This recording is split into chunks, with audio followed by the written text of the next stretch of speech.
BNP শুধু নির্বাচন করছে। বিএনপির তো এক নেতা ফজলুর রহমান বলেই বসলো বা বাপ ডেকে নির্বাচন দিবে। আমি মনে করি আগে হাসিনা এবং শেখ পরিবারের সবার বিচার হবে, সংস্কার হবে, 2029-এ নির্বাচন হবে। আমি একজন মুক্তিযোদ্ধা, মুক্তিযুদ্ধকে দেখেছি, মুক্তিযুদ্ধ করেছি। মুক্তিযুদ্ধের সময় আমি যুদ্ধাহত ছিলাম। তো তখন দেখেছি জামাত ইসলামের যে রাজনীতি, তখন তারা আসলে তাদের ইচ্ছা ছিল, আমি যদি তাদের পক্ষে একটু কথা বলি, তারা চেয়েছে যে দিল্লির আন্ডারে যাব না। তারা চেয়েছিল যে আমরা দিল্লির আন্ডারে যাব না, আমরা পাকিস্তানকে সমর্থন করব। কিন্তু পাকিস্তানকে সমর্থন করতে গিয়ে দেখা যায় যে অসংখ্য মানুষকে আত্মাহুতি দিতে হয়েছে। তারা রাজাকার বাহিনী তৈরি করলো, আল বদর বাহিনী তৈরি করলো, আল শামস বাহিনী তৈরি করলো, অনেক অনেক বুদ্ধিজীবীকে তারা হত্যা করলো। তাদের সহযোগিতায় তো পাকিস্তান আর্মি হত্যা করেছে। তারা বাড়ি বাড়িতে তারা শান্তি কমিটি করেছে। শান্তি কমিটি করে তারা মানুষের বউ মেয়েদেরকে ধরিয়ে দিয়ে দিয়েছে পাকিস্তানের সেনাবাহিনীদের হাতে, ক্যাম্পে তুলে দিয়েছে। এভাবে তাদের ভূমিকা ছিল। কিন্তু তারা এত বছর হয়েছে, বাংলাদেশ স্বাধীন হয়েছে, এখন পর্যন্ত কিন্তু তারা সেই 71-এর যে মানবতা বিরোধী কাজের জন্য ক্ষমা চায়নি জাতির কাছে, বাংলাদেশের কাছে। ক্ষমা চেয়ে তাদের রাজনীতি করা উচিত ছিল।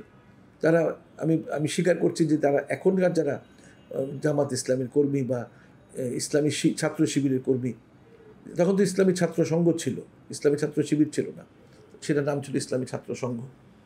তারাই তো রাজাকার বাহিনী তৈরি করেছিল।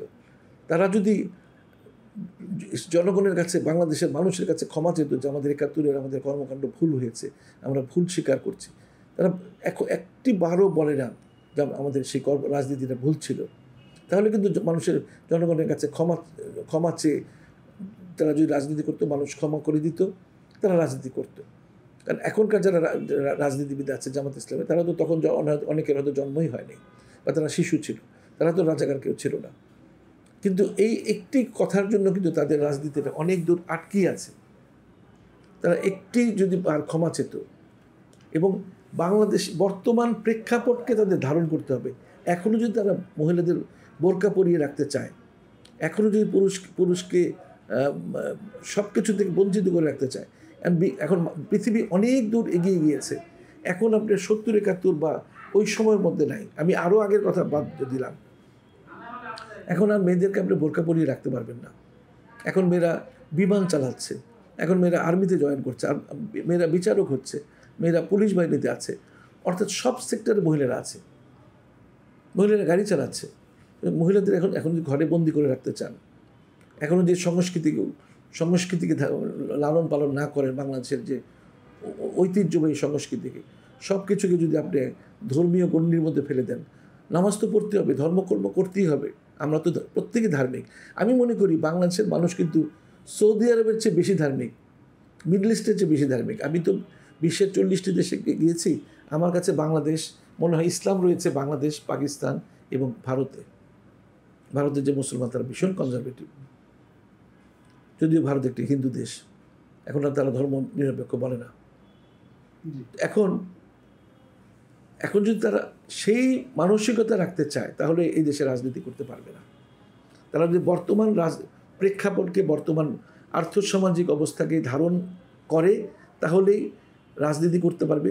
তবে এখন পর্যন্ত আমি মনে করি তারা যদি তাদের কিছু কিছু জেলা, যেমন সাতক্ষীরা বলেন, পাবনার কিছু অংশ, চট্টগ্রামের কিছু অংশে তাদের একটা ভোট ব্যাংক রয়েছে, তারা সর্বোচ্চ 8টা থেকে 10টা পর্যন্ত সিট পেতে পারে, কিন্তু এর বেশি নয়। কিন্তু তারা এখন রাজনীতি করছে, ইউনূস সাহেবকে সুযোগ দিচ্ছে যে আপনি থাকেন, আপনার বিরুদ্ধে আমরা রাস্তায় নামবো না। বিএনপি তো ঘোষণা দিয়েছে ঈদের পরে তারা রাস্তায় নামবে নির্বাচনের দাবিতে। আসলে এখন নির্বাচন করার সময় নেই, এখন দেশ গড়ার সময়। এখন আমার প্রশ্ন হলো বিএনপির নেতৃবৃন্দের কাছে যে এত হাজার হাজার ছাত্র জনতার জীবন দিল কি নির্বাচনের জন্য, সংস্কারের জন্য? আমি মনে করি আগে হাসিনা এবং শেখ পরিবারের এবং হাসিনার সাঙ্গভঙ্গ সবার বিচার হবে, সংস্কার হবে, 2029-এ নির্বাচন হবে। এর মধ্যে যদি নির্বাচন হয় তাহলে হা না ভোটের নির্বাচন হবে, অর্থাৎ ইউনূস সাহেবকে চান কি চান না, এই নির্বাচন হতে পারে। এছাড়া আর কোনো নির্বাচনের তো স্কোপ নাই। আপনি 2024-এর জানুয়ারিতে তো নির্বাচন একটা হয়েই গেছে, এখন নির্বাচন হবে আপনার 2029-এ। এর মধ্যে কোনো নির্বাচন হওয়ার কোনো যুক্তি নেই। আপনার এই জিনিসটা মনে হয় কিনা যে পৃথিবীতে আমরা দেখি যে সরকার পতনের জন্য মানুষ মাঠে নামে রাস্তায়, হ্যাঁ, কিন্তু আমাদের দেশে কি এই পরিস্থিতি তৈরি হয়েছে যে সরকার টিকানো, অর্থাৎ ইউনিসকে টিকানোর জন্য মানুষ। হ্যাঁ, আপনি সুন্দর বলেছেন।